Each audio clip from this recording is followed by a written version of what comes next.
We're going to be talking today a little bit of a review of our NXT and SmackDown and Raw. We're going to get in some other news, big news stories going on in wrestling. So feel free to jump on in, comment on our Twitch feed, please. That's where a lot of the fun stuff happens. And we'll be getting live here in just a second.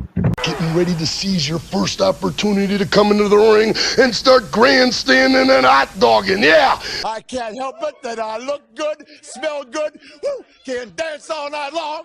When we speak, our voices are heard. We all say, I bring it. Hey, guys. Welcome to Malice Cast Smack Talk. Malice Smack Talk here live at you. Hitting you fast and hard and becoming an upset like Mayor Kane. Congratulations to Kane, who's now the new mayor of Knox County. So we're coming to you live. Congratulations to Kane, and welcome to Malice Smack Talk. I'm your host, Masonic Vader. Joining me tonight, like always, we have Marty. What's up, wrestling community? Make this happen. Nice. And then we got Mind Freak. Mower of lawns tonight, everybody. So let's have some fun. And let me tell you, he's also the mower of ice cream. You missed it beforehand. Bowling down some ice cream, man. Hey, button Danish butter ice cream, fantastic. Oh man! So hey, we're gonna have a fun show tonight, guys. These shows are always gonna be a little interesting, especially about this time because we are in between. We're coming up to a major pay-per-view with WWE with SummerSlam, so. We're going to be chatting everything that's been going on. We're going to go more into more of highlights to each of the shows versus anything as we're setting up for SmackDown, for SummerSlam. Before we get started, though, obviously, if you're a wrestling fan, we lost a couple good ones this last week. Obviously, Hall of Famer Nikolai Volkov, living legend then. Great wrestler. I grew up on that guy, watching him in the Iron Sheik just torture everybody around the United States. And that was my first introduction to actually the Russian national anthem. He died of, just getting old, I guess, man. He was a great wrestler, though. And nothing but good comments. Have you been reading all the comments about him lately, man? The Russian bear in the ring, but man, you meet that guy outside, he was the friendliest, nicest, most respectful guy out there.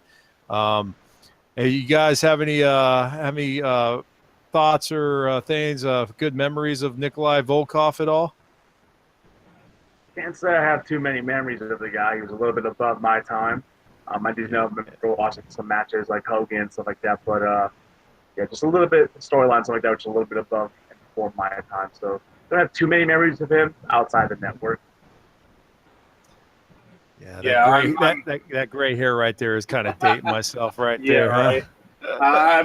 I'm in the same boat for my time, but I mean, just going back and looking at some of the matches and stuff and the storylines that he was, at the time, he was great, just where he was, and wrestling lost another legend. Yeah, he was awesome, man. Watching them, I mean, I was young enough to where they were all good guys, bad guys kind of thing. You really hated seeing them coming out there, but he was consistent. Him and the Iron Sheik was probably one of the more solid tag teams in the 80s. They didn't win a lot of championships, but they were always there. They were always in the mix. They'd always get some of the biggest freaking boos and pops as far as bad guy heel pops. I mean, they were a great tag team, and our condolences to the Volkov family there. And then, of course, we lost another one, and it was too young, too soon. Mr. Brian Christopher. Won't go much into it because out of respect, but man, too young, too soon, man. The son of Jerry Lawler entertained us during the Attitude Era with him and doing Grandmaster Sexay in that tag team. Too cool. God, I remember his annoying personality is what really put him over, which was awesome. And, personality and his obnoxious laugh. It was like my God. Laugh. It was like a weasel laugh. Oh man, definitely lost one too soon. I was a big fan of Brian Christopher and him as Grandmaster Sexay. And the Too Cool, Scotty Tahati, Rikishi. That's like my heaviest part of me roster wrestling. So that one kind of hit home. For the fact that I remember when I was growing up as a kid, my brother and I used to mimic Too Cool nonstop all the time. My brother would rock the bucket cap hat with the top cut out and long hair sticking to the top of it. And I would just walk around with my goggles on my head. And, we'd go outside and have some matches and hang out and do our thing. And he'd do the bust out the worm, and we'd do our little Too Cool dance. And he was definitely one of my favorites growing up watching as a tag team. It's definitely one that we lost too early. Yeah, once again. Yeah, go ahead, dude. Exact same boat. Me and my cousin, same thing. Growing up, Attitude Era, one of my favorite tag teams was Too Cool. All of them, just watching it and all that kind of stuff, just everything about it. I'm still in this shock about it. One of my favorite teams, and one of them just gone too early, man. Yeah, and what's interesting is I remember when that tag team got together, it was almost like a practical joke tag team, but it latched on. And then I think what really solidified it was, and it was kind of eerie. I think I saw this before I actually heard about his passing, but I think that was also the same day that Rikishi got introduced into Too Cool, and they donned the glasses for the first time and he started dancing. I'm not sure if that's totally accurate, but it was. I remember seeing that video that morning. And I was like, oh man, I remember that. And that's when it really made it solidify. That actually put Rikishi in a whole new level as well. And that was a fun tag team, man. That was one of those small parts of the Attitude Era that you really did like, because there was really nothing R-rated about them. They were just fun. They were out there dancing. You see the worm, see Brian Christopher doing the running man. Seeing stink faces. I mean, they were a great tag team, man. It was fun. So, once again, condolences to Brian Christopher, the Lawler family. Obviously, he's the son of Hall of Famer Jerry Lawler. We did lose a couple good ones this week. So, with that being said, let's move on to what we do here, guys. We talk about all things wrestling. This week has been pretty. I want to say it's been low key. Like we mentioned before, we've got a major pay-per-view coming around, so what better way to try to stir the fire but also not get anyone injured, but try to do more promos versus matches themselves. As always, when we get into talks like this, I always start off talking about your NXT and your 205. And were you guys able to check out NXT and 205 this week? I watched NXT. Checked out a couple of the highlights of 205, but didn't get really too much into it. There's a lot of wrestling going on right now, so at 205 was kind of the bottom of the barrel as far as catching up on stuff, especially with T1 going on. But NXT, I thought NXT was a pretty solid card. I wasn't too much into the tag team matches, but the singles matches, the women's match and the EC3 and Kona Reeves, two good matches. But the promos that came out of that with Ciampa and Gargano, EC3 got a win over Kona Reeves. I think we're getting ready to start seeing some big things happen from EC3. Interested in that because I've always kind of been a fan of his. I think it's both. Actually, I'm going to cut you off. It's both, man. Kona Reeves came in. He came in I think he got introduced about a year and a half ago. And he's part of Samoan bloodline. I mean, it's just what happens there. They bring these guys in, but he's different. He's a different Samoan coming in. At first he came in just as Kona, but this switch around as the Finest has actually been working pretty good. I don't say it's putting him over the top like Velveteen Dream switch, but it's definitely working for him so far. And yeah, I think you're right. EC3 and him. They're both their personalities. C3 being the 1%, and then Kona being the Finest. That was a good match, and they both had solid chemistry going on there. I see some future happening with that.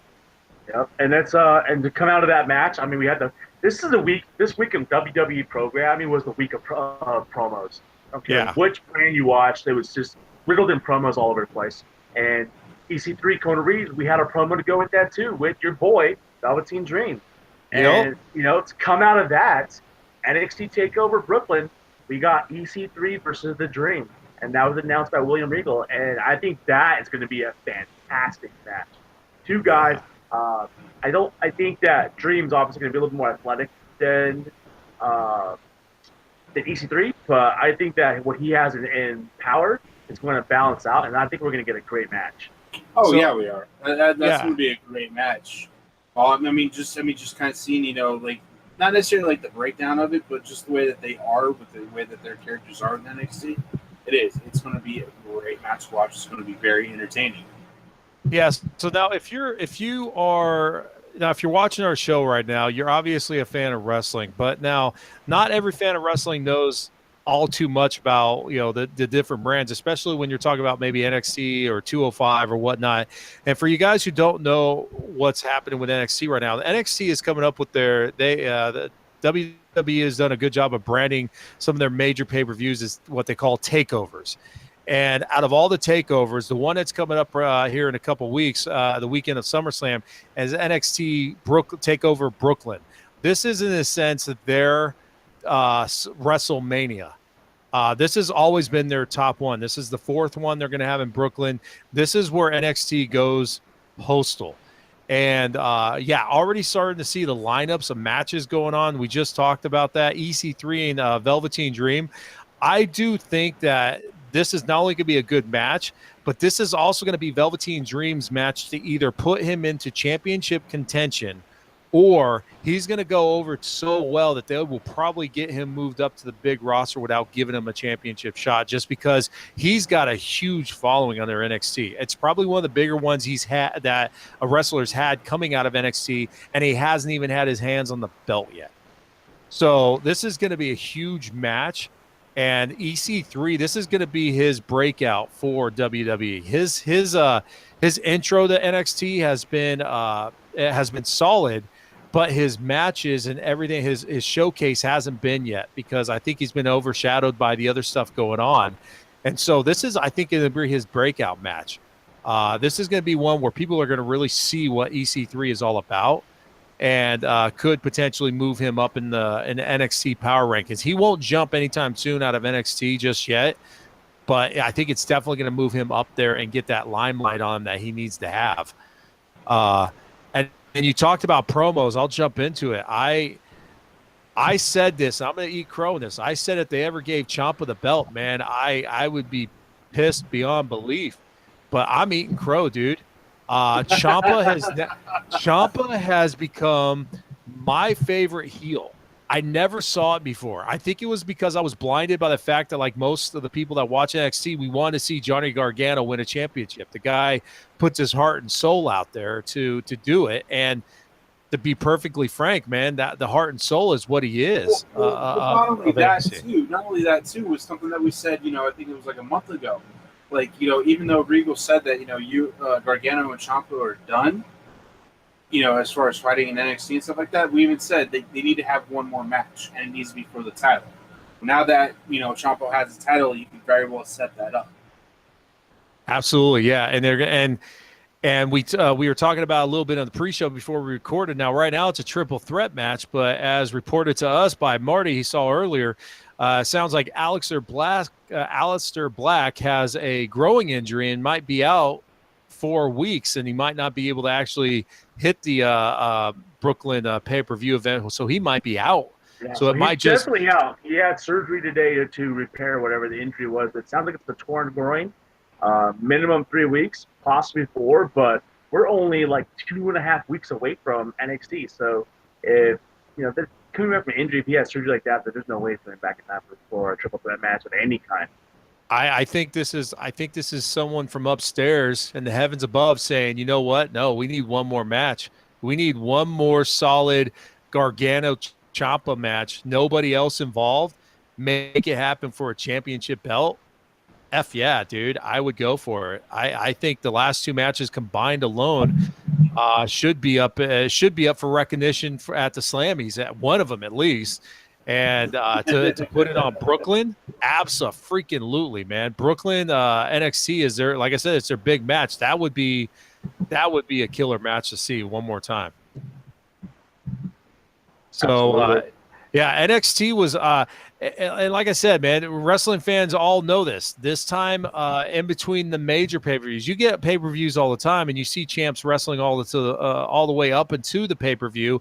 But when you get to these big pay-per-views, like SummerSlam is, if not the second, maybe third, up to with Royal Rumble and WrestleMania and stuff. These are the big pay-per-views. They're not going to sacrifice their championship matches, as you could tell already with Aleister Black going out.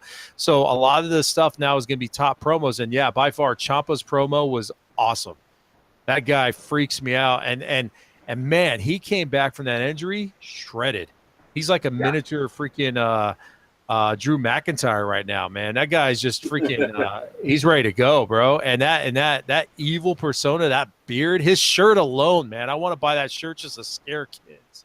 I mean, he was like getting the crowd involved. The fact he went out to the crowd and pulled the old lady aside and had the belt in her face, and the way he started the promo, just talking to the belt, was like, okay, he's got some Miz-esque like promo right here going on, and I love it. No, that reminded me close to Perry Saturn and the Mop. All right, that's how close that was, man.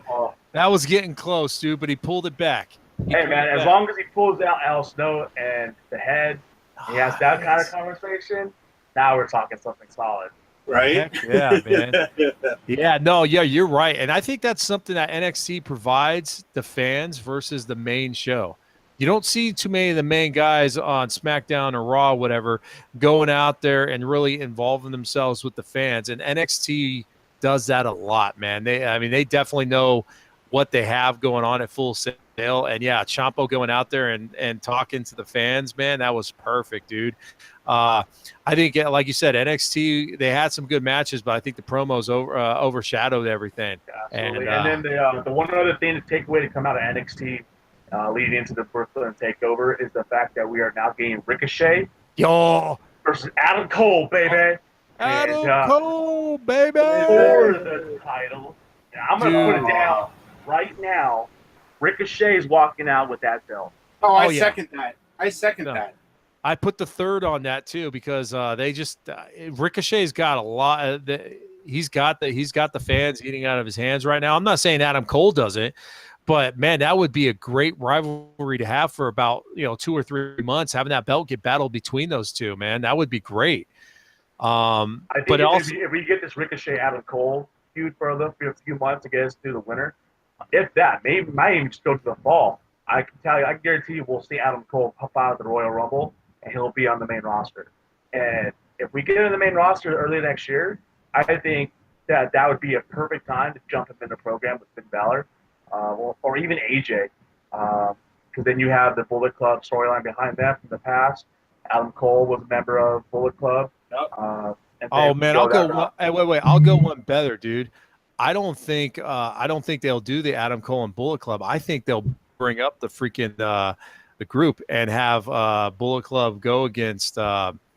The Club versus the Era. Oh, thank you. Yeah, wouldn't that be sweet, man? I mean, I think it would, and they'll get what's his name back because he's been floating around in the background with his little trophy injury wise and stuff. They'll get him back by then. They'll have a good solid stable. So. I mean, if we get that, it's easily 4-on-4. It would make sense. It would totally make sense. Bring it up Survivor Series. Give us a 4-on-4 or something, 5-on-5. OGBC versus the Undisputed Era. Yeah, I mean, it would definitely make sense. So, NXT. Bullet Club. Original Bullet Club. That's all it's about.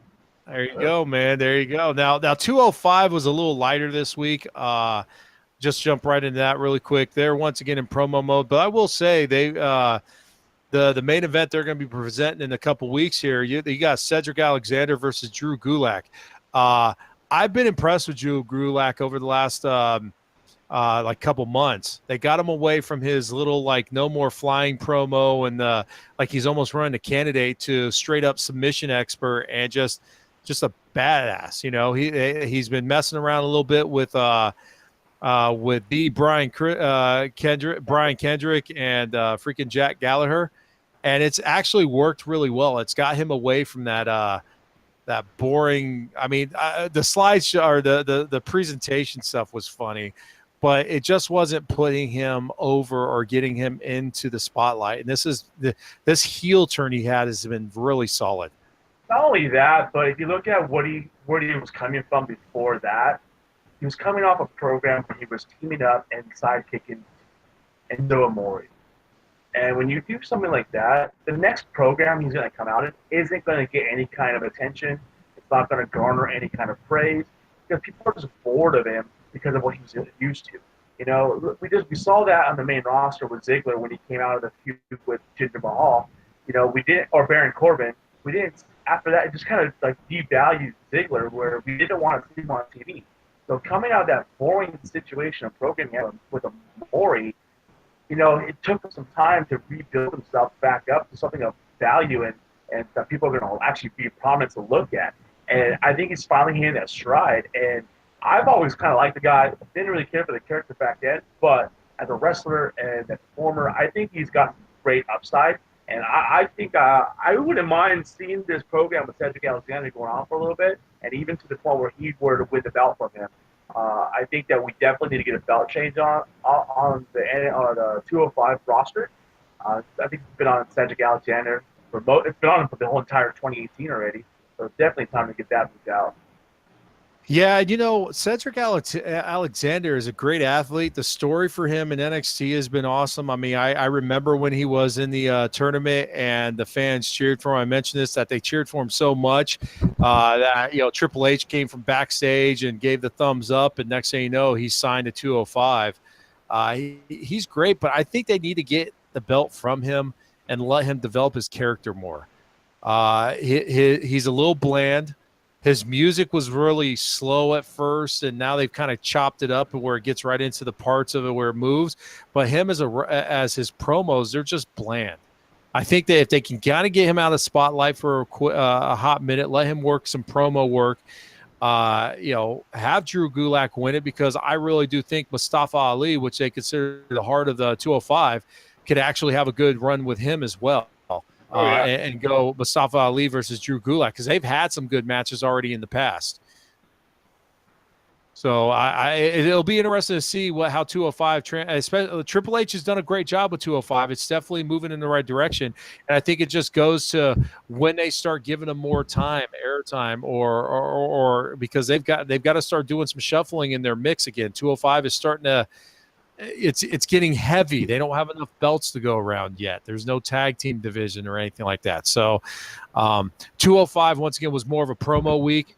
You know, you saw Leo Rush come out and beat up on another jobber, but they do have him lining up to go against not Hideo Itami. We're going live and we're falling apart, people. Yeah, there you go. How about that? We'll go like that. There you go. With a T. Yeah, to cut to. Oh my gosh. Tails. Yeah. Tozawa. Yeah, dude. Once again, live. We're live, people. And we're dropping the ball. There you go. Apparently, I'm the only one who really watches 205, and I'm calling the old age on this one. So we're gonna segue from this now because it's falling apart. I've done my job to destroy the podcast. Please stay with, because the good stuff's coming. Before we move on, though, I just want to take a quick second to give a shout out to our host, Malice Corp. All Things Nerd, phenomenal site. Lots of different podcasts. We just actually got done filming the live cast, which is every Friday night at 8:00. And it's just not, we talk about anything, comic books, movies. We talked about the fact that Mars has been its closest in 15 years. So we're just all over the board. Tonight was a fun cast. But check us out on Twitch there and also on YouTube. And then, of course, catch us out there as well. You'll see us all on there, malice-corp.com. Great site. Check it out. Great articles, the whole smash. So, yep. We even have even the link to the website posted in the chat. So if you guys just take a look at the chat, click on the link, check out the website and all that cool stuff. Yeah, it's one of those corners there I'm pointing to. I forgot. I'm a little out of yeah, that one right there. He's doing a good job. Hey, since you're wearing the mower of lawns, everything you need to say needs to come out in the words of the woken Matt Hardy. Yeah. I was going to call him our Vanna White, but yeah. Wonderful. Oh, standing ovation. Standing ovation. Yay. So we're going to delete that segment in a moment. yeah, we are, Yeah. man. All right, so let's go to the Mower Lawns. Mower Lawns here. Mind Freak's going to walk us through our SmackDown coverage this week. So have at it, sir. Wonderful. So with SmackDown, I'm just going to keep it simple. Same kind of idea. Night of promos. Kind of started out with the show. Becky Lynch coming out, kind of talking about her match. Carmella Carmella doing what Carmella does. You see that kind of like that sincere thing that she flipped it. And we saw the return of Charlotte Flair after being gone.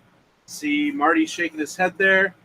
But I can agree. I know why you're shaking your head because I necessarily don't like it either.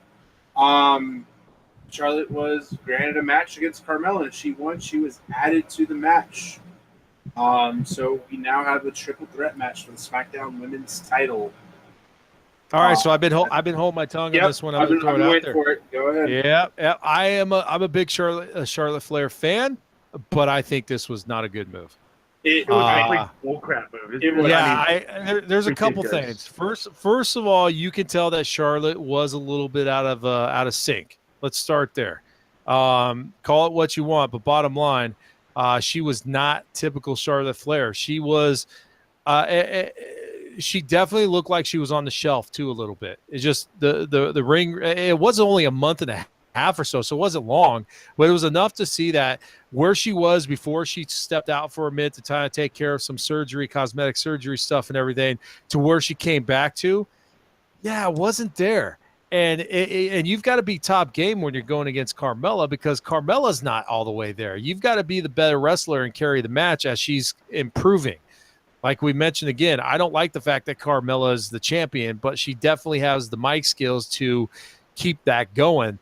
But the floor skills, even though they are getting better, you still got to be the better wrestler and carry the show. And yeah, she was off, and she even got busted in the lip. That's how bad it was off. Yeah. And so to have her come back and automatically get into the freaking triple threat match for SummerSlam, not a happy fan of that, dude. I was content on watching Becky Lynch break an arm, get her championship belt. I would have been fine after that as far as Charlotte going Becky Lynch after that because they've put some good matches before, but absolutely not. It was too early, too quick. She's got 2 weeks to get herself in the contention, and that's once again going to be the fact that her and Becky Lynch have to try to carry the show that Carmella can't do her own. Yeah, and it goes back to we went so long with some Becky getting bulldozed and just buried by everybody on the damn roster, and then it comes down to the point where she's finally getting this run. She's on a winning streak. She's beating everybody. She's kicking some ass and just doing everything she can possibly do. And then it comes down to where she's getting finally a title match against Carmella. We're going to get Carmella to lose that belt, and it's going to go to Becky Lynch. Nobody deserves to have that title more right now than Becky Lynch. I don't care who you say, Charlotte, Asuka, Naomi, it doesn't matter. It comes down to Becky's been one of the most consistent performers on the entire roster since they brought her over. She was the first women's SmackDown champion. She was the first woman to be drafted by SmackDown in the original draft back in 2016. She's been in a black hole ever since. And you finally get everybody behind. Nobody has ever been not on Becky's side. Everyone is always behind her day one, even when she's losing. That's the kind of power she has. She's in character at all times. Finally getting this run, and then you could have Charlotte come back out of nowhere. I get it. She's her friend. She came out to save her. You can let anybody do that role. And I get that it's her return. It was a surprise. Nobody knew she was going to get that cheap pop because it's Charlotte Flair. But to have her be thrown into a match to where she could face Charlotte or Carmella, who she's already lost to twice, that we all know that, to win a chance to go into a title match within a month. And that's just ridiculous because we valued everything that Becky Lynch has done over the last couple months by throwing Charlotte in there. And it was going to be a great match to watch Charlotte or Becky come in and beat Carmella and win that title. And now we have this where Charlotte's probably going to win because that's the way the WWE is. I really hope they don't go that route. I hope they still give it to Becky. I think that we're going to get a Charlotte and Becky storyline out of SummerSlam, and I'm okay with that. But I would rather see that after SummerSlam rather than before and entering during SummerSlam. Yep, 100% agree. The belt needs to go to Becky.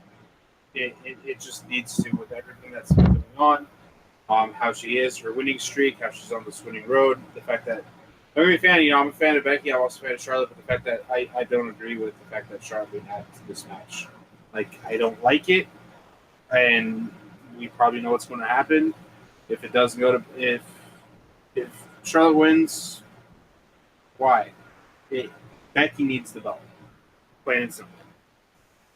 What would be horrible is if you get all three of them in there and you freaking have freaking Carmella come out with the damn belt. That would be the worst, man. If Carmella wins at SummerSlam, I'm riding. What'll be the worst is if they have the triple threat match, the great and fantastic and amazing match, and James Ellsworth comes out to walk out with the belt. Oh man! No, you just made I'm sorry. I just gonna one up it with the totally negative. That's Debbie Downer status, all right, bro. Well, I'm just going to skip past that. Delete the last thing you just said. Speaking of delete, Jeff Hardy and Randy Orton. I have to bring this up because it's not necessarily like Randy's just doing what Randy does best, not caring what anybody thinks. And I see remnants of the Legend Killer just coming out, destroying what people love. I mean, there's the history with him and Hardy, but even like what he said too, it's just like, it's not because he's, we've had this history. It's not because I have some like bitter feeling or anything. It's because of you guys. You don't respect me. I'm going to hurt somebody that you respect. Plain simple. We are seeing the best Randy Orton. And yes, he's had the remnant, the Legend Killer, the Viper, Apex Predator, RKO. It doesn't matter because at this point, as he said, he's the legend, and now he's there to just kick everybody out of it because it's his place. And he's on. We've been saying this for a long time. Randy Orton is probably one of the most underappreciated talents on the entire roster. He's been there for 16, 17 years, performing day in and day out, tearing it apart, giving eight matches at all times, and then just get thrown aside. They flip them heel, face. Randy Orton is one of the best performers when he's a full-blown heel, and we are getting a full-blown heel. When you're about to rip somebody's ear off, and you have the entire audience about to puke, and then you go and wipe off and his paint and rip his necklace off. My gosh, this is fantastic. And but not only that too, it's just like the fact that he's setting up to do the RKO, and you got the entire the universe code RKO, and he's just like, no, I'm not doing it. It's just like he doesn't care. And to your point, yes, him as a heel is fantastic, and I'm loving every second of it. I'm to the point where with Randy Orton, it's very difficult for me when watching him now. And the reason why I say that is because he's had his highs, lows. He's been inconsistent. They haven't, like you said, that he's underutilized. At one point, he was probably one of the most hardcore of badasses, and then all of a sudden he disappears for injury. He comes back and he's just kind of hiding around. I'm not sure. I'm not seeing the angle yet with this. I mean, I see that they're trying to push him and Shinsuke, but why does Jeff Hardy got to take the bullet for it? I don't think. You want to know why? Because he's no longer going to be Jeff Hardy. He's already talking about how he feels broken. There are just that moment when he's laying on the table and he's wiping his face off. That is a clear sign he's actually deleting the charismatic Enigma at that moment. And we're going to get either full-blown Brother Nero, or we're going to get Willow, or we're going to get some other variation of Jeff Hardy come out, and we're going to see something fantastic come from this. Yep. But this whole thing right here is to just completely demolish Jeff Hardy, race the Jeff Hardy, Team Extreme mentality, and we're going to get the alter ego of Jeff Hardy, which is going to be amazing. Yep.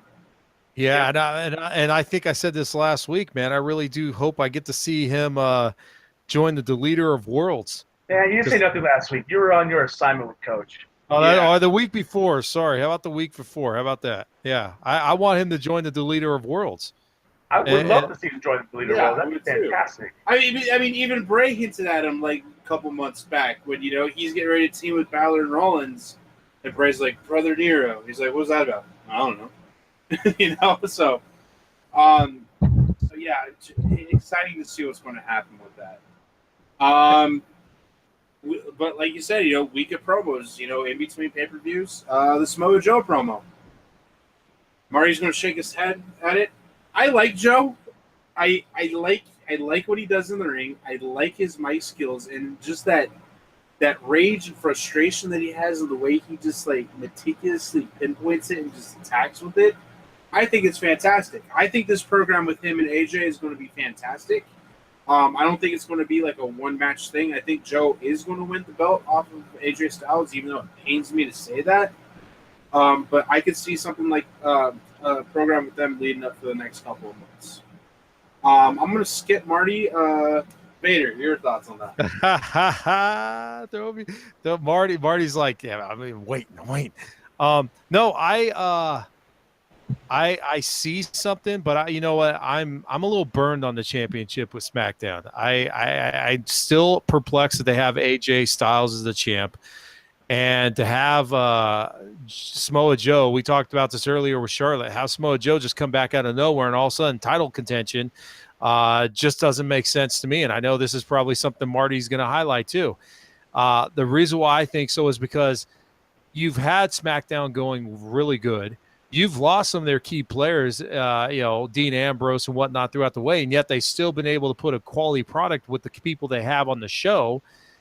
And now all of a sudden Samoa Joe comes back, and I like Samoa Joe, man. I think it's been a pleasure to watch him progress from WWE because he was so big with TNA and everything, and he has a name well before coming here. So I get to kind of see him, see what everyone enjoys out of him. The only downside is I think they could have did better angles with him. I think they could have went a different way with him for SummerSlam and potentially throw him back into the title match mix now versus just throwing it right in there. I mean, it was kind of cool how he did it, but that's the same. We've seen it done a million times before, and I really would have enjoyed watching Samoa Joe go hardcore match or just a brutal match with somebody else. I don't care who. Give him Constable Corbin. I want to see him get beat up enough. Someone other than AJ initially. All right, you guys done? Yeah, go for it. This is where we're I'm now deferring the rest of my 1 minute to you, sir. Go for it. Samoa Joe being back in this title event and his title picture is absolute bullshit. He doesn't deserve anything. He's been on the shelf. Put it this way, we've seen more Brock Lesnar on TV than we have Samoa Joe, and that is saying something. So if Brock Lesnar's not going to be on TV, he's going to be on there more than Joe. Joe should definitely not be on there fighting for a title. Joe's been injured. He's injury prone. Always gone. Comes back, has a match at Greatest Royal Rumble, and then he's gone again. And then he comes back out of nowhere just to bully down AJ Styles and write his name on a contract. Okay, I like the way that they did that because it just showed dominance, and that's a cool way to do it, no matter who it would have been. But then to have Paige in the back and tell him I was going to pick you anyways, just completely devalues that moment. So thanks a lot, Paige.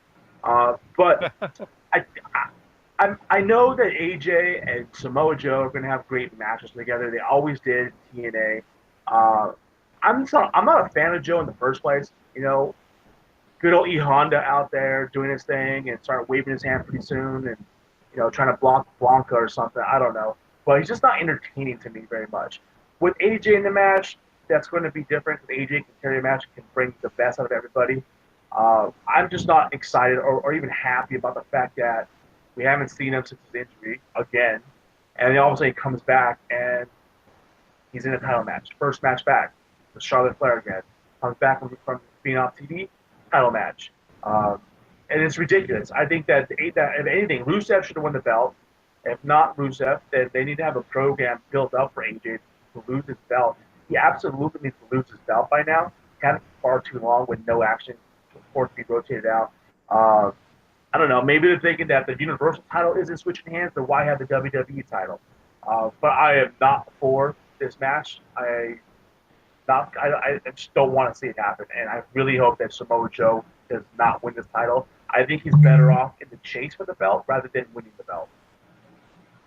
Yeah, I concur. I Samoa Joe is definitely I definitely someone, like I said, I want to see, but I just think this is too quick, too fast. It's just going to be another reason why AJ Styles is going to keep the freaking belt. Yeah, I, I agree with Marty on this one. Okay. Well, since we already brought up Rusev, we'll just bring it up real quick. Lana had a match against Zelina Vega. The reason I bring this up is because Aiden English coming out to try to help. Once again, cost them the match. So I won't be surprised to see if we have a match between Rusev and Aiden coming soon. Just that's Crickets. Exactly. Yeah, I don't want to see a match. I like them together as a team. I do too. I'm hoping that we get some Dr. Shelby going on there and amend them, three of them together, and make them the three teams that they need to be. But out of that match, my God, the Zelina Vega looked good. Just saying. Oh yeah. My God. All right. I didn't realize how short she is, though, man. They do that angle, man. Half her face is being blocked out by the dang top rope. And that match hurt a little bit though when I watched it. Both of them are they're flashbacks to the 90s, I guess, where there's a little bit of eye candy going on. Better wrestlers than most of the I'm not putting Lita and Trish in there, but a good majority of the wrestlers back then, they're definitely as good, if not a little bit better. However, though, that match really, compared to the other women on the roster and stuff, that match was really rough. Well, and when you look at what the purpose of that match was, the purpose of that match was to progress the storyline for English and Rusev, and that's all it was. It wasn't a women's wrestling match. It really was going back to the days of the Divas and the Attitude Era, where the women were just there for a TV spot, and that's really what that match was, which is what hurt everything about it. And I think that I don't even think that it even gave value to the whole Rusev Aiden storyline, to be honest, because of how bad the match really was. Yeah. So, speaking of other random teams coming back or people coming back getting championship opportunities or step up to it, to me this was like one of the best matches of the night on SmackDown. Usos versus the Bar. Overall, the match I thought was fantastic. Anytime you see the Usos, I mean, even like with the Bar too, you're going to get like a decent match, especially with the Usos and the way that they, and all kind of how the match flows and everything. We did see the Bar win. They face the New Day next week. Winner of that will face the Bludgeon Brothers. With the way I see it, I think it might be the Bar against the Bludgeon Brothers, and I think the Bar is going to take the belts off the Bludgeon Brothers because I think it's time for the belts to switch hands. But at the same time, they just came back. We haven't seen them in a while, and they possibly have another top championship. Didn't the Bludgeon Brothers take the belts from the Bar? No, they took it from the Usos.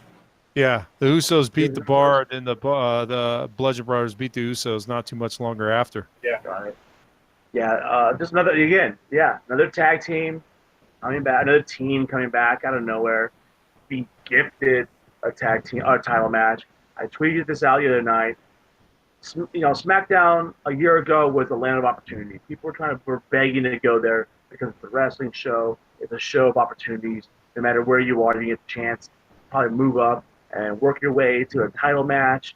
And yet here we are a year later, where people are returning to be gifted title matches, and it's ridiculous. I don't know why they're going this route. Maybe because they feel like that SmackDown is getting too high and too far above Raw for some reason. So they want to bring it down by giving this crap out there and people getting behind or not being behind it. But as far as it comes down to, you got the Bar versus the Usos. Winner takes on New Day. So whether it's New Day, Usos, New Day, Bar, it's the same played out story. We're seeing the same three teams wrestling time in and time out. They have a plethora of talent on this roster. Not only does the brand, but the entire WWE. There's guys that deserve the opportunity to be fighting for this title, and yet we're still seeing the same three teams vying for that chance to win the belt. And that is the one thing that's absolutely ridiculous. We're talking about AJ holding his belt and not not having the opportunity to lose it or whatever it may be. But yet we have the tag team belts that are only being shared or fought with take away the Bludgeon Brothers. We've seen the same 3 teams for the last 3 years. Whether it's on Raw or SmackDown, the same teams are fighting for it on both brands. And that's ridiculous. We have so many opportunities to make this better. And another chance, here we go, into a major pay-per-view, and the Usos, who are probably the best tag team on the entire roster, aren't even performing as of right now, on the main roster or on the main card. That's ridiculous. Yeah, and I think it was the New Day that made the point. Had they won that match, the Usos haven't been on the main card in SummerSlam at all. And for the fact that not only do you have one of the hottest teams and the best teams in the tag team, but one of the biggest fan favorites next to the New Day or the Leader Awards or the B team. More so than that, but you're going with the same route. I know. I don't like it, but we'll see what happens. Vader. Yeah, no, the tag team division like Marty just Shane McMahon's the commissioner, and life is wonderful on SmackDown. They're actually competing with Raw really well, and we said it at the time that the SmackDown tag team roster was solid as a rock. Fast forward 1 year, that rock just turned into a lump of coal. It just sucks, man. It's the same 3 teams, like you said, and it's getting boring. And I like Paige, the GM. She's been doing really good so far since she's been there. However, though, there's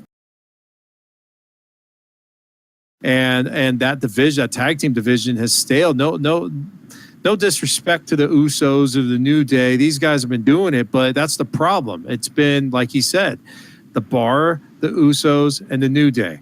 And then they throw the Bludgeon Brothers in just for for what it is.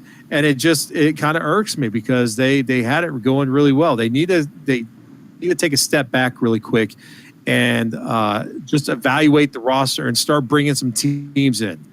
Start pushing some new stuff in there. And who knows, maybe they need to do a shakeup with the rosters again.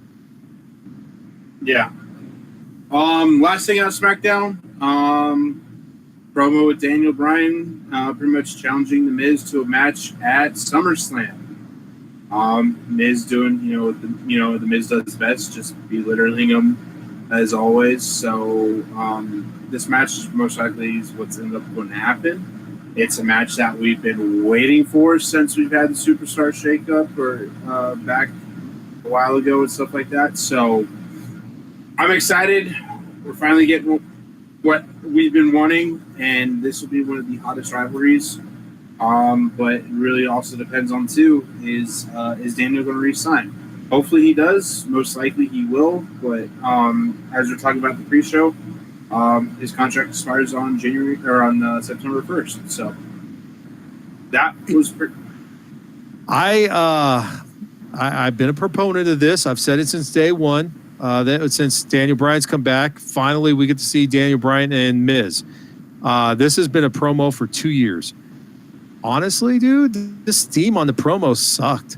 The last couple weeks on there hasn't been hardly any sizzle to this promo whatsoever.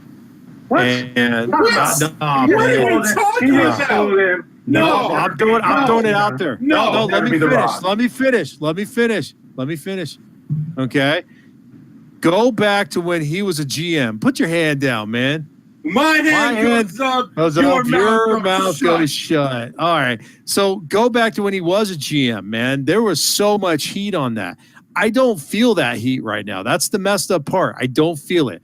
It's not as solid as it was. It's like they drug this on so long that now SummerSlam is 2 weeks away, and now they're starting to push it again. They should have been doing this 2 months ago. They should have got rid of that big cast crap. They should have got right into the Miz versus Daniel Bryan. I don't care if he was going to have a kid at the time. It still would have worked. He could have taken like 2 weeks off, 3 weeks off the Miz, and still the promo still would have went solid. But instead, they took Daniel Bryan and they did this BS big cast thing that ended up blowing in their face because they dropped big cast. And now they're like, oh, well, we got nothing to do. Let's go ahead and do the Miz promo. No, you dumbasses. You should have did it 2 months ago and really freaking pushed it hard to where now it doesn't feel like you're trying to force this promo onto me. and get it built up. This has been here for 2 years, and now it just feels like they're shoving it in my face to get it going for SummerSlam when they should have been doing that 2 months ago. It sucks. It sucks. Their last promo was good. I like the banter on the video and stuff. That's fine. But this just feels like they're now shoving it in my face because they started too late on it. See, and I think it's good option. I think they're easing us into it. I think that they're giving us more of that campy stuff, and they're reminding. And I think the part of the videos and the promos have been pretty solid. I think that the last one is, it was more personal. They were talking more, just talking about Samoa Joe and AJ. The promos that were being cut this week were very personal promos. They were personal attacks on each other, on their families, and I think that's what's holding a little bit different weight to it. And I think that we got the last 2 weeks we've had that kind of promo. And I think for the next 2 weeks, we're going to get more of an aggressive promo and some action happening. And I don't even care if they have promos at all. They could sit in the back of one person in the backstage and one person at the commentator table and just sit there and look at each other at the camera. I really don't care. All I care about is that come SummerSlam weekend that we're getting Daniel Bryan versus The Miz, and Daniel Bryan beats that ass. And that's all I care about. As much as I love The Miz, and I make it known because he's awesome, I want to see Daniel Bryan beat The Miz's ass too. Hell yeah! No, I mean, just because I mean, even going back to a couple of years ago at the Talking Smack, and just watching them interact, where you're just like, is this real hatred? Is this what is going on? Where you can't tell if it's real or if it's just part of the show. But I mean, I know me and Marty had talked about this before, but just the fact that he's like, Miz just belittling him. I do this, and you can't do anything because you're on the shelf. Daniel needs to come in. That's it. It needs to happen. I want it to happen. It's going to happen. It's going to happen. Bryan will sign his contract the next week, and then come WrestleMania, we're going to get a 6-person tag team match. We're going to get Daniel Bryan and Brie Bella and Little Baby Birdie versus The Miz, Maurice, and Monroe Sky. And it's going to be a fantastic match. You know what, man? The Miz is going to win because they're going to hire the B team. The mess stains up, man, and Nikki Bella can't hang with that. No, but John Cena can. John Cena's not part of the family no more, so he don't care. Yeah, that's right. Well, yeah, not only that, I think John Cena's on the Today Show or something, dude. Well, he doesn't show up anymore, man. Bumblebee's about to come out. No, man. I'm pissed about this, dude. I've been talking about Daniel Bryan and The Miz for God knows how long. And I've lived through some of the best rivalries that the WWE has ever pushed out. And they dropped this one. They really did. This was 2 years in the making. And this personal stuff that they're getting is great, but this should have happened 2 months ago. This should have gotten to a point where now it's not like like you said, it's not that they want to talk. We just want to see them fight. But they should have started this personal stuff 2 months ago to build it up so much that it's just straight anger. I think if you look at it that way, then we get to pay off at SummerSlam. And I don't think that's what we're doing. This is going to be the feud that gets us through the fall and the winter to lead us to WrestleMania season. And you can't start this one back at WrestleMania season and try to get the payoff at SummerSlam because that's not going to get stale by the time the fall comes.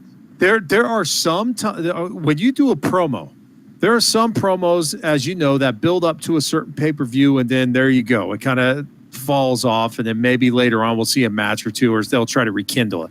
Most promos go like that. Daniel Bryan and The Miz's is so personal. It transcends the ring. Now, I'm not, I don't really see, I mean, the cool thing about what they've been able to do is you don't see a lot of stuff outside the ring. Like, you don't see the click hanging out after a match and someone recording it and all of a sudden the walls fall down kind of thing.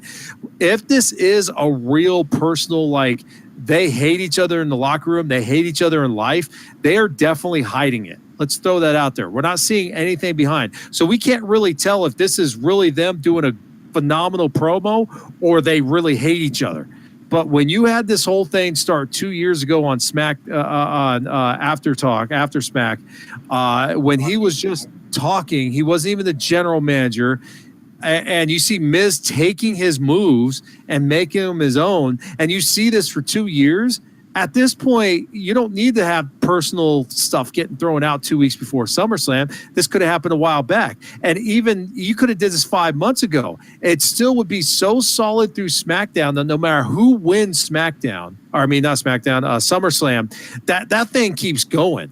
Because what will end up happening is either the guy who wins sits there and goes, dude, I haven't even started unloading what I want on you. Or the guy loses saying, oh, man, this was a freak shot. I want my second opportunity. Bottom line, there's so much hatred there that you could roll this for 3 pay-per-views. This is one of those few rivalries that will transcend not only SummerSlam, but could potentially lead all the way up to Royal Rumble. And who knows, if they really play it right, they could pull out a whole year. It's not like they've never done that before. This match, though, this feud, we're going to get it's going to go the whole time. And I guess I'm optimistic to see what they're going to do with this, because I feel like we're going to get the payoff from the win with this match at SummerSlam, but I think we're going to get a kickoff point. And I think that this is going to pay off, and for the final payoff, it's going to be at WrestleMania. And at that time, I can tell you right now, I think the Miz comes out of this one on top and then works his way towards the AJ Styles. And then we get Gang of Bryan coming back into it. But I think this is going to be the feud that gets us through the rest of the year, especially on SmackDown. So, yeah, that was SmackDown. So, yeah. All right, hey, let's it was over the wonderful. Standing ovation. Marty, throw us through Raw, man. Raw was there's a lot of stuff going on Raw this week. I'm gonna start off with some of the stuff, just a couple items, get you guys' feedback on it. We got this whole Boss and Hug connection going on. They beat the Riot Squad, which is obviously, that's one step above the Jobber Squad they beat last week. What do you guys think about this whole Boss and Hug connection title name, whatever they're going with on this? Tag team division right now. Stupid. I am so mad. I said this weeks ago that this needed to be a feud, not them coming back in a couple weeks, hugging out, being best friends, and all this stuff again. They needed to fight it out, and I'm so and ran. Fantastic. I think it's the beginning of the women's tag team division. I agree. I think that's what it is. Oh yeah, no doubt. You have 2 of the bigger names in the ladies, and Sasha Banks and Bayley. They do have a friendship. They started going down that rivalry path, but realized, holy crap, we have something that we just announced that we'll talk about here in a little bit. And we need to start setting some stuff up, because let it be known, many people have been talking about the fact that they've been waiting for a women's tag team division. They got enough women to do it. They're about to run a Mae Young Classic, and they're probably going to end up signing a bunch of people from that. And NXT is going to get flooded with people, or they're going to bring them right in. So it doesn't make sense why they wouldn't start setting up some tag teams and start running the Tag Team Classic Series for potentially what we'll talk about here soon enough. Yeah. So we had another great match between Seth Rollins and Drew McIntyre. Ended in DQ again, just because Ziggler is getting involved. This storyline, this program between Ziggler and Seth Rollins, and even inserting Drew McIntyre in there, has been a fantastic story from day one. Every time they don't know if there's going to be DQ, someone's going to interrupt anything or what's going to happen. But they're all three that are putting on great matches, and it's an awesome storyline. But I'm interested to see what they're going to do at SummerSlam, because this could be easily, again, the best match on the entire card. Without a doubt. It's what they're doing. It's not going to be the main event, obviously, for, guaranteed it's going to be Brock and Roman, which I very guarantee it's going to be. But I want to see if they're going to do something different, because you can't have this match go into SummerSlam and just be a one-on-one, no holds barred, and we have Drew McIntyre coming down and interfering again. To be honest, I think we're going to get that match. and I think this is going to be the return of Dean Ambrose. Yep. And I think that's what we're going to get to, because there's something else that's got to come out of this storyline for them to continually show this interruption and DQ at all times. Seth Rollins continually performs at a high level. However, they keep showing him as the underdog because he's always going up 1 against 2. They've removed Roman from the storyline from the moment, which I think we'll see that come back into play later because with him and Drew McIntyre. But yeah, they need something there to back up Seth Rollins to build their storyline and give some more strength to it. Obviously, it's showing that Seth Rollins can take care of it, and now I'm not saying he needs the help, but I think the story needs the help for him to have that support. But other than that, great match again. Even though it ended in DQ, it just progressed the storyline. I said this in the pre-show, and I'm saying again. Drew McIntyre is Triple H in beast mode right now, man. He's damn near close, dude. That guy is phenomenal. Yeah. He's ready to rock, man. I'm looking forward to seeing him get a belt soon enough. Yep, and then somebody else making her return match, and someone that I don't want to see, 2 returns with the female roster this week. Alicia Fox returned. Psychopath Foxy showing up and having a match against Natalia. Really don't know why Alicia Fox was even has a contract. They let everybody else, the Divas division, go that was irrelevant, and yet Alicia Fox is still there. She was probably one of the worst talents and wrestlers on the entire Divas division. And I'm saying behind Eva Marie, saying behind the Bellas, who else was on? Everybody. Marie. Oh my gosh, it was horrible, and yet she's still continually there for no reason. It's what the hell? And then we get the return of the prodigal daughter, that is Ronda freaking Rousey. Yes, I want to see Ronda on the card. She said this is where she wants to be. This is her home. She wants to be a wrestler. I'm all for it. So Ronda comes back from her suspension, and yet great back and forth, but then she attacked Alicia Fox, and Alicia Fox got the win over Natalia, and then gets beat down by Ronda, just turn around and leave Ronda beat down on the floor. And that was fantastic. I will be supporting that, just because I think they need to show Ronda get her ass beat from time to time, just to give her some more of a human persona to her. But then that goes to the fact that she's getting her second title match at SummerSlam, and that's another person given a title match that makes no sense, no reason for it. We'll get into the title or championship picks and match picks later towards going to be close to SummerSlam. But just another storyline. Ronda comes back. What did you guys think about her return as far as coming back from her suspension? Well, as I've been the guy who's kind of supported Ronda Rousey coming into the WWE and be very excited. I see why they're using her right now. She's got her name. That's pretty much the given. She's getting these title shots to start off with because she's Ronda freaking Rousey. She's not the typical rookie coming into the league where she has her mixed martial arts background. You can see that every time she's getting in the ring, she's getting better and better. This is purely name right now. Does she win the belt? I don't think she'll win the belt, but I think it's going to be a hell of a match. I think something is going to happen again where she's not going to be able to win it because of the fact that interference. But it brings her into the SummerSlam highlight, which means a lot more viewers going on. Like there's going to be more people watching SummerSlam this year just because of Ronda Rousey's name's on the ticket. That's exactly what it's all about, and it makes sense. WWE, Vince McMahon, they're not dumb. They don't make dumb decisions. When they have something like when they have someone like Ronda Rousey, hell yeah, they're going to use it to its full extent. Is she worthy of it? Probably not. But it's just another way to boost SummerSlam ratings up, especially because of the fact that they're more than likely going to use this as a leapfrog for them to try to move forward with XFL and everything like that too. So I like the fact she's on the card. I like the fact that WWE is trying to take full advantage of the name and trying to get her in there. I wish they would. I wish they would use her more as a how Ken Shamrock came into the WWE, where he came in as the baddest man and he just started beating the snot out of people. He didn't get any title matches or anything.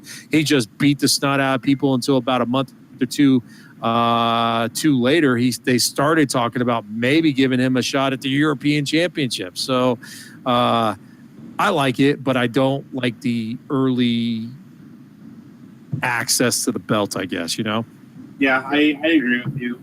I agree. It's Ronda Rousey. She has the name. She has the pop.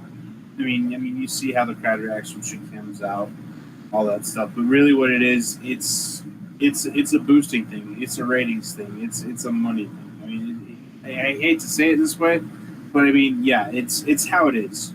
The amount of pop that she brings, not only in the in the arenas of live shows, but even watching it on TV and all that stuff, or even looking at social media and all this kind of stuff, she's getting pop.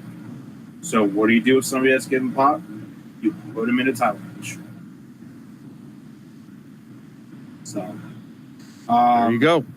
As far as like what's may happen, she's not going to win it. There's going to be interference. I think it might be Mickie James because she's reportedly out with an injury. I haven't really confirmed what the injury is, but it could be like one of those things again. So we'll see what happens.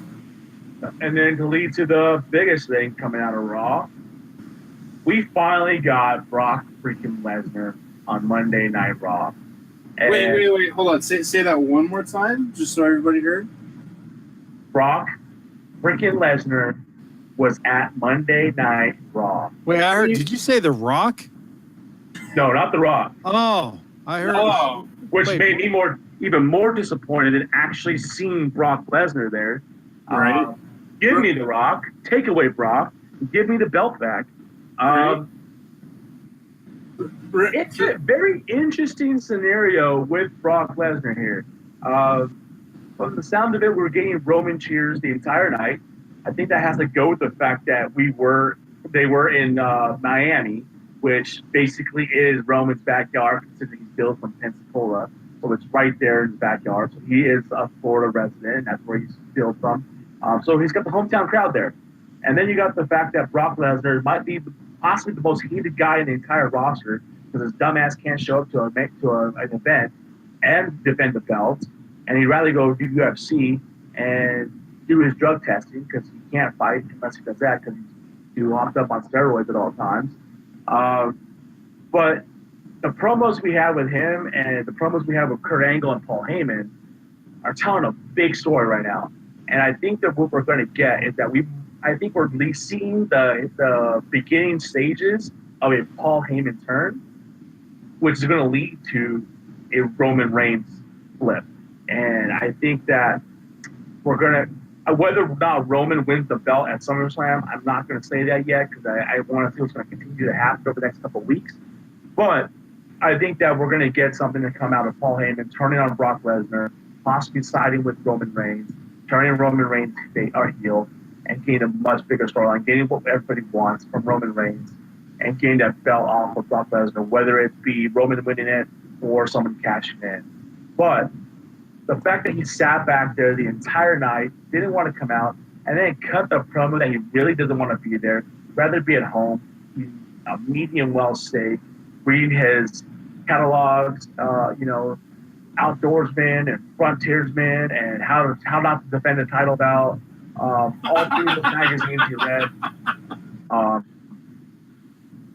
I'd probably going to get out one of the best pictures and memes for a long time, and that's going to be fantastic. right. But the fact that he just sat there and then he comes out, F5's Kurt Angle out of nowhere for no reason whatsoever. Yeah, I get he threatened Paul Heyman's job, but then he just he turns on Paul Heyman and puts him on the ground. Not necessarily it was an F5 or a hit like that, but chokes the guy, puts him on the floor, and this is after he already has a discussion of, did you get my money? Now go do your job.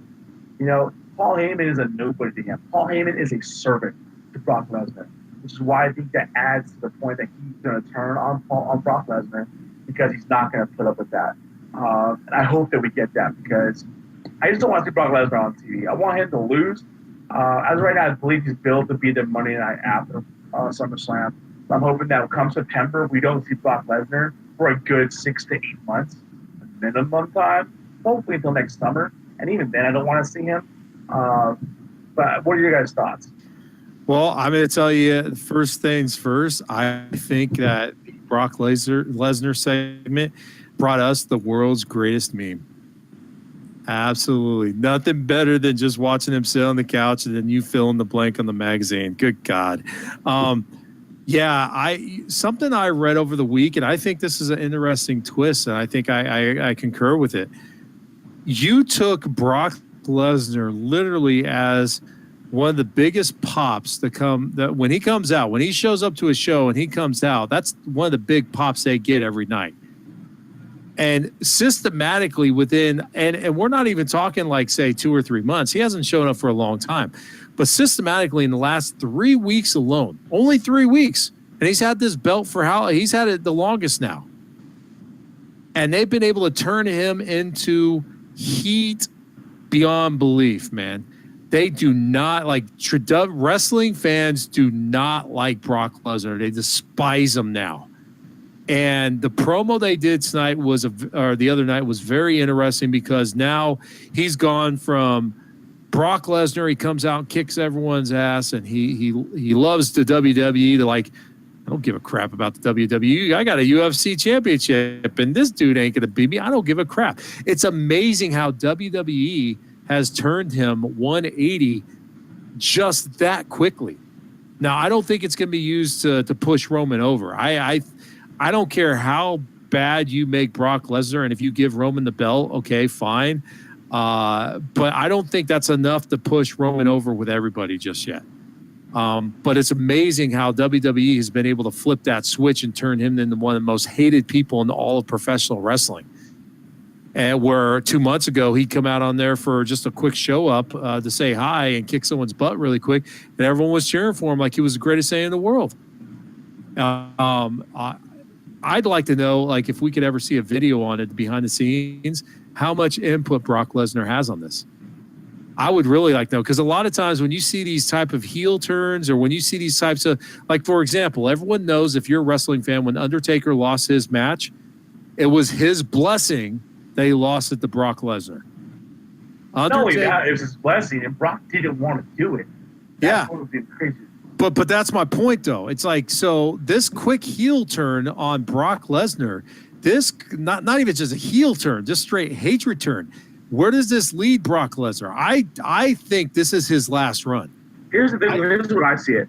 I think this has been in play since day one. Since they brought Brock Lesnar back, I feel like they've been slow playing the hell out of this and swerving us from day one, thinking that we're getting Brock Lesnar, and they've been playing this so well just to get to this point to where we have gotten so much animosity towards this guy because he doesn't show up, he doesn't defend the belt, he doesn't have any fights, he hasn't had a Raw match since he signed his contract the first time around. So it comes back, and I think it is getting to the point where they're making it so that they realize that they're not going to get Roman over by being a front face, just full-on baby face, and let him talk to the crowd.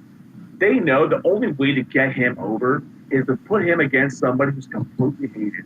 And they have done that by putting him up against Brock Lesnar, who literally pisses on the belt, says, I don't care to be here. I'm here for one reason, and that reason is for the paycheck.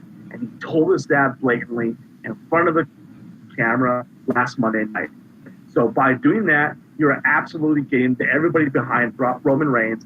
He is going to get a major pop when he wins that belt off of Brock Lesnar. Now, here's the thing. You have to follow up that. So he comes out. He's got to be so humble and do what he's got to, that promo after he wins that belt has got to be so calculated and strategic. Because the second he says one thing that the crowd doesn't like or says it one way that doesn't fly with the crowd, and everything they've built for the last 2 years as far as Brock Lesnar and turning and being the most hated guy and just giving it to Roman will be completely wasted. And that's where we're going to see what WWE does. Because up until this point, if this has been their storyline and what their plan, and just we're going to pay you buttload of money just to feed this guy who never shows up, just so we can get Roman over, and he agreed to that. The WWE has played one of the biggest storylines on us and has completely absorbed us to hating somebody in order to get Roman over. Yeah. Well, I know we're going to hold our predictions on SummerSlam. We'll do a pre-show for that as far as giving our predictions and everything.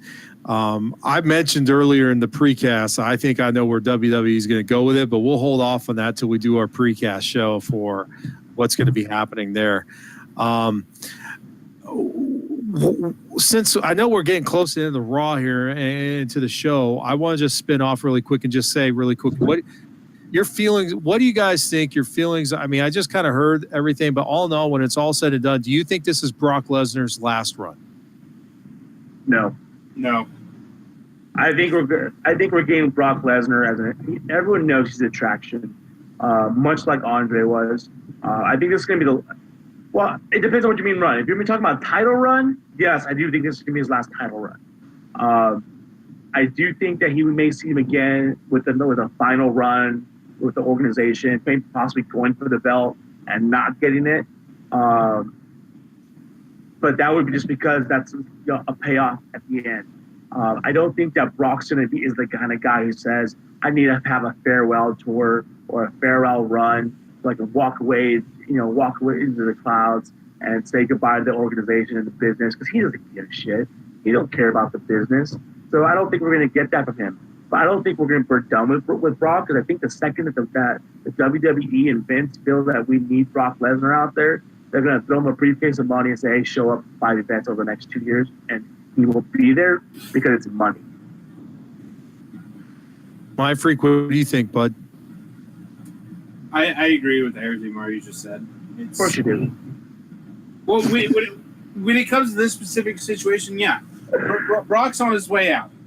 Well, this time around, his sole focus is the UFC right now, and his sole focus is the paycheck. That's where it's always been about. That's why he doesn't show up or shows up when he wants to, does what he wants, and all that kind of stuff, because it's in his contract, because that's how he wanted his contract. He doesn't care. He's just in it for the money, and he's not. If he does anything else, it's to come back just to be like a big fight, against somebody big name, just to draw more pop and more attraction to it. That's all I see it as. Yeah, I think what they're going to end up doing here is they're going to I think they're going to make Brock Lesnar more of a one match kind of role. Like, I think what they'll end up doing is he'll leave for a little bit, and then when your major pay-per-view come around, they'll bring him back out and they'll have him go against whoever. And they've already kind of hinted to the fact that they want to. Some fans would like to see the Brock versus the Rock again. I think that might be one of those matches they talk about at WrestleMania next year. But I think at this point, I think it is his last run, and I think he's going to be subjugated to Undertaker showing up at WrestleMania pretty much now. He comes out for about 2 promos beforehand with Paul Heyman. And then guess what? The pay-per-view happens. He loses his match. He wins his match. Who cares? And he's gone again. He makes his couple bucks. He goes home to Sable. I mean, that's it. If he wins his UFC championship, then there you go. You already know where he's going to go if he wins that belt. So, yeah, I think it's about time that Brock Lesnar moves on. You could obviously tell that, and I think in the last couple of weeks how this heel change has happened. I think it's more personal now versus anything. And I really do think it is personal from Brock Lesnar as well. So, unless we got anything else, I think I want to get on to that last subject. We are talking about the biggest headline that came out these last couple of weeks. Last week, Stephanie McMahon, Vince McMahon, Triple H comes out the Raw full roster. I think the women's SmackDown roster was there as well to announce that in October will be the first ever all women's pay-per-view event called Evolution. And I'm just going to throw it out there right off the bat from my side. I think I'm going to say a lot of things that people already said, but I said it's about time. They've done a great job of finally getting the women's roster up to where it is. And as we mentioned earlier, I think it's going to be able to showcase and introduce newer belts. It's going to fall on the heels of the Mae Young Classic. There's already so many big names already signed up for the Mae Young Classic that this might be the opportunity that they have to really steal a lot of the female talent out there, like your Tony Storms and your Tess Blanchards, and bring them in. Tessa Blanchard just signed a major contract, so she's not coming over. You know what? A lot of things have happened in the past where they've had contracts signed and they get ditched too. I don't know, man. I just see that some of the major talent that's out there women wise, and granted, if she signed, great. But there's a lot of there's a lot of women out there, and this is going to be the opportunity where not only does the WWE get to swoop up on them, but now they get to promise the fact that they're going to be having their own pay-per-view. And then this could lead to so many different things as well. I mean, we've talked about the fact that the channel is going to probably start coming up with more live shows, maybe longer shows for 205 and NXT. And now with this, they might even go forward and say, hey, we've now got a 1 hour segment, nothing but female wrestling. It's a very interesting time. I'm actually excited to see how they pull things off and what they do with it and how they introduce stuff. Marty, what are your thoughts on it initially? My thoughts on it is I think that this is complete public relations PR stunt. This is something to kind of cover up the backlash they got for the Greatest Royal Rumble. And I can understand that. But my thoughts on that are the women had the time off and they gave them the event off and still paid them. So essentially they were getting paid vacation to not go to the Greatest Royal Rumble. And I think that by doing this event is just kind of like, I think if that's the reason behind it, then it devalues the purpose for this event.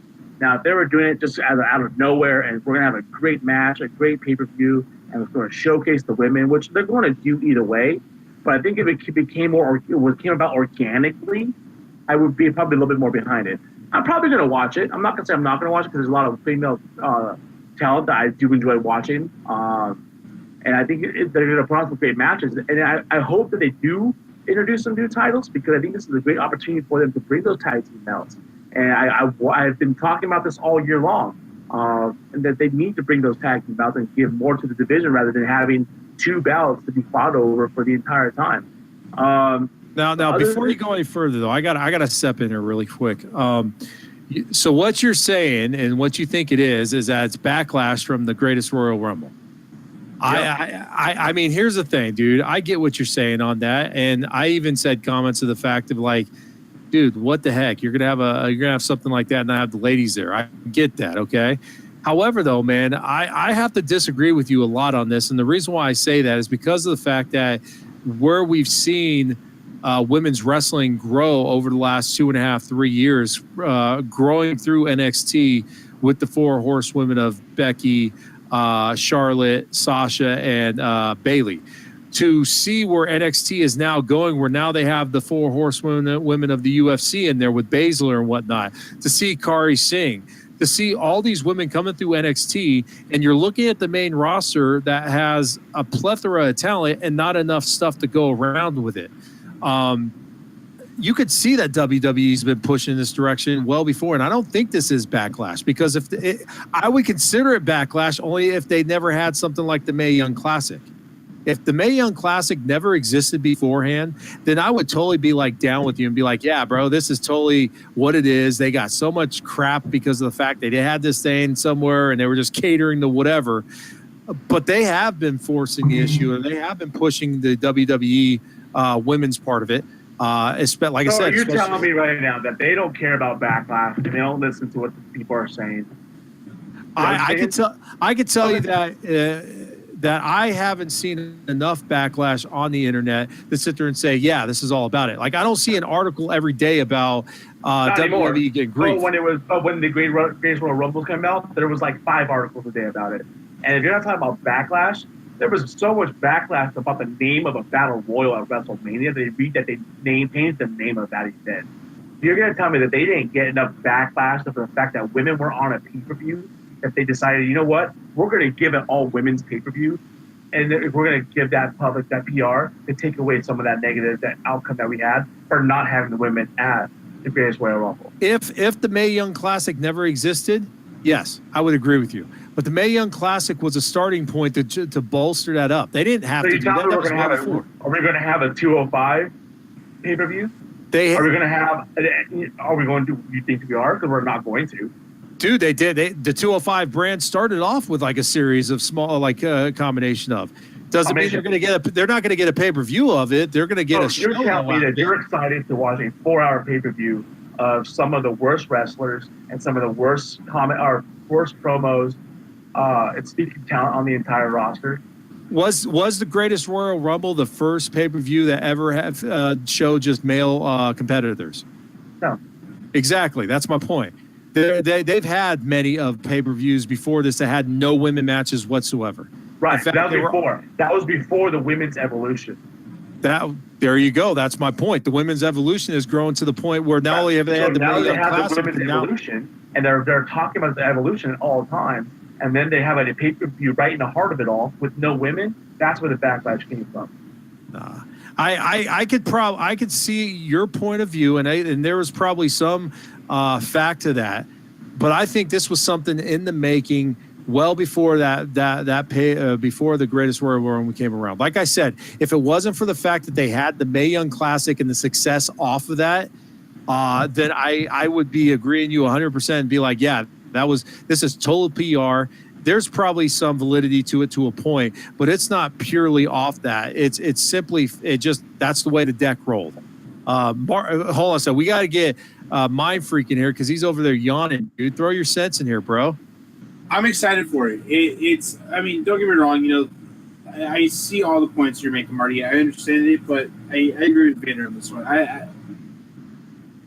This is the women. This is the evolution, and I like how the pay-per-view is appropriately titled. It's the evolution. Okay, well, where the road with the whole revolution and it's the evolution to cultivate at their own pay-per-view. I think it's fantastic. I also think it's a stepping stone because we've been taught every single show we've done, we've always talked about a women's tag team division. And if you're going to do it, we even said, maybe around SummerSlam we'd have it. Now that you're throwing this in the mix, yeah, we need it. Hopefully we get it. We should get it. Because the amount of talent that we have, or that I should say not we, but how the WWE has, especially with the Mae Young Classic coming in with another round of it coming through this year, with everybody on the main roster as well as in NXT. It's time for the belts, and this is a great way to do it. And I'm excited to see what happens. Yeah, it makes sense, and we said this earlier too. It makes sense why they're having this because. Our anticipation, we're not knuckleheads here. We watch this stuff all the time. So we have our expertise and we have our knowledge. It makes sense for them to do something like this because it needs to introduce more belts. I think this is going to. I agree with that 100%. I absolutely agree with that. This is going to be the perfect This is going to be the perfect entry where they're going to have a full 3-hour pay-per-view. And they're going to say, okay, look, this is what's going to happen. Not only do we have a women's champion on both sides, but now we're going to do tag team division. Now they'll probably have like another individual singles one. I don't know what they'll call it, but they'll come up with something. Because because of the Mae Young Classic last year, there was so much positive reinforcement from it. That they did get a lot of good talent from it. Too much, in fact, to the fact of where they've cut some of that talent to go. Some of the women wrestlers that they picked up who thought they were going to be long term, man, they got boosted about 4 months ago. So now they're going to have another one come through, and like we've mentioned already, there's a lot of big names on there. I've seen a couple TNA names that have come through recently. That was Sky, I think, was now who's signed to it and everything. So you've got some big time names coming in, not only from different brands in the U.S., but now also Japan and everything. Kari Singh is on a high right now. Shayna Baszler is on a high. They're starting to get things moving in NXT. That they need to have this platform to be able to continue to make it happen. This isn't Glow Wrestling. It's a fun show to watch on Netflix. It was horrible to actually watch it in the 80s. Well, okay. Watch it's one thing, to actually tolerate the wrestling is a whole different story. But these are actually these ladies are top athletes now. Not all of them, but you got your Charlotte Flairs, you got your Becky Lynches, you've got your Naomis, you've got all this solid talent that should have the ability to have a belt, but they don't because they have one belt, each brand. And so they need to have this pay-per-view. So this has been in the making. It just sucks, though, that the timing came, like you said, not too long after the Greatest Royal Rumble.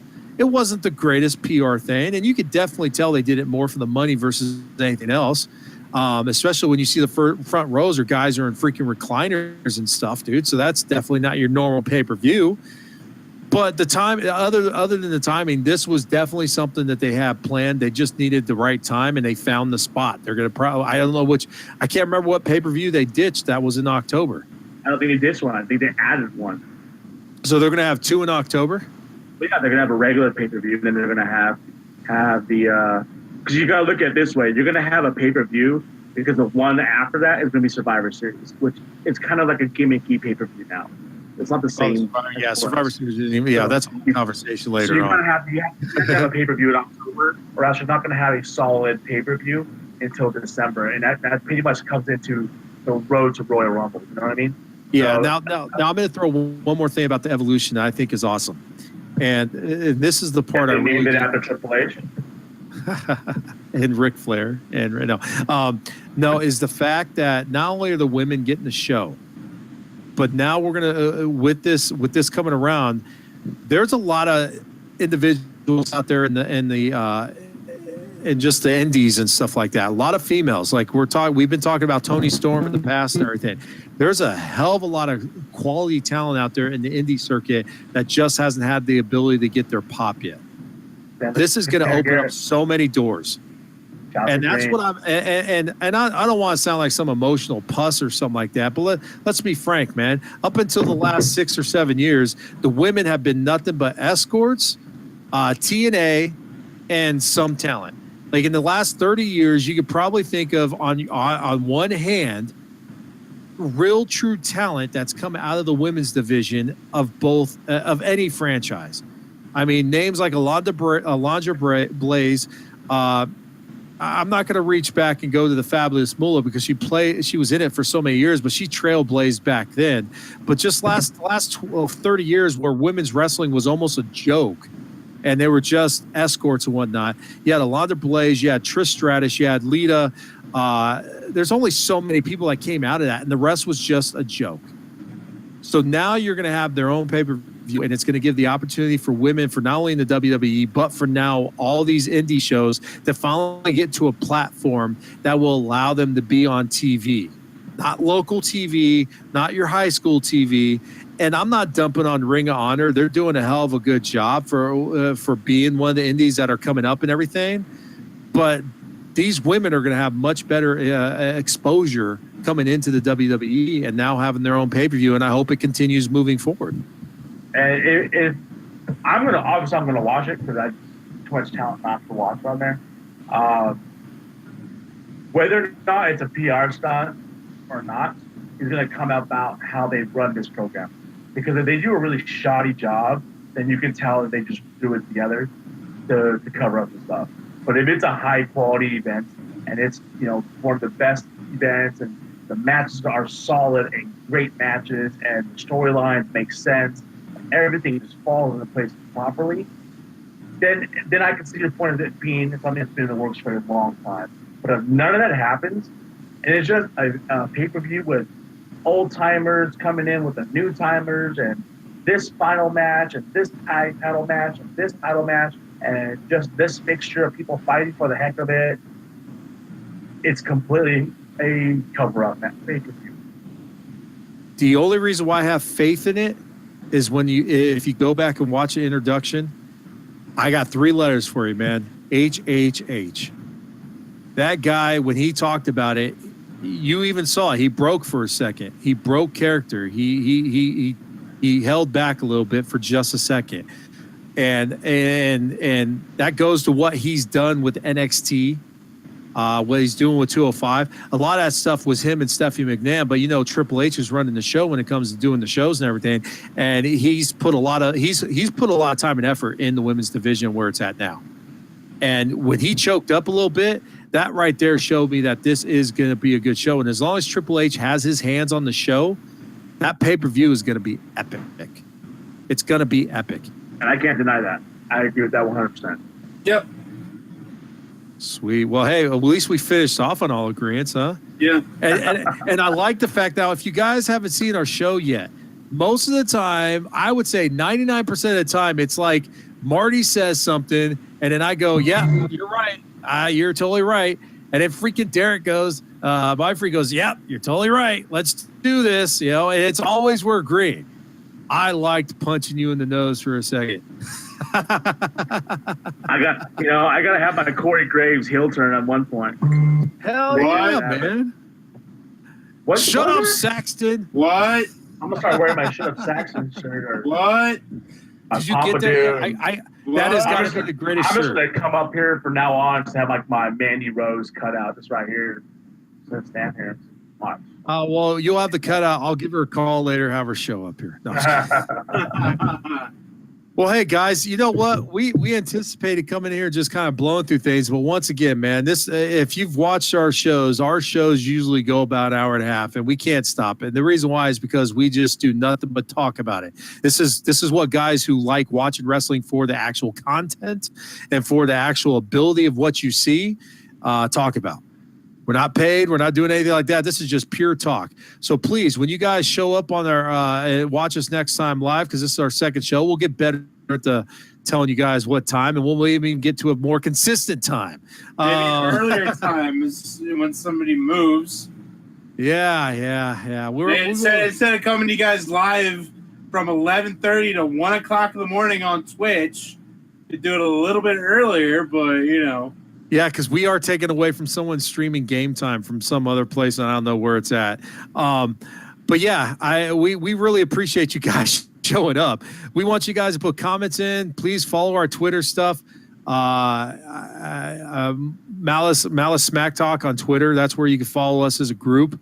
Follow us on Instagram. Check us out. Check out the rest of our shows, all the ones on YouTube, and then of course, it looks like we're getting to that point where we'll actually be having a consistent time live, guys. So we really appreciate you coming out here because we're doing this because we love it and we love communicating with you guys there out in the world.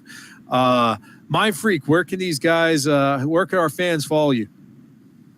Right here over my shoulder at MindFreakMLG. That's my Twitter handle. You guys can find me right here on Twitch at twitch.tv/BTVMindFreak, bringing you great, exciting game action and all that stuff. And on Instagram at just_MindFreak. So that's where you guys can find me. And how about you, Mr. Marty? You can always find me at Marty_Vasquez87. Always posting wrestling and whiskey, and you're more than welcome to join in on the conversation. And you can always follow the gnome that's in his beard. Eventually, he'll pop out with a sucker. There you go. Yep. Don't worry, I'll catch up to you soon enough, man. We're 3 weeks in, bro. I'm a week away from 12 months. Yeah, you guys don't know yet, man. Our producer knows. You don't know yet, man. There's 3 more months, and then one day you're going to go on the cast and you're going to freak out. Watch what's going to happen, dude. You could always follow me on Masonic Vader on Twitter. You can follow me on PlayStation 4 at Masonic Vader 71. But like I always like to say on this and the other cast, please follow us, Malice Smack Talk, Twitter, Instagram, Twitch. Go to malicecorp-corp.com. You can find out all the stuff about Malice Corp.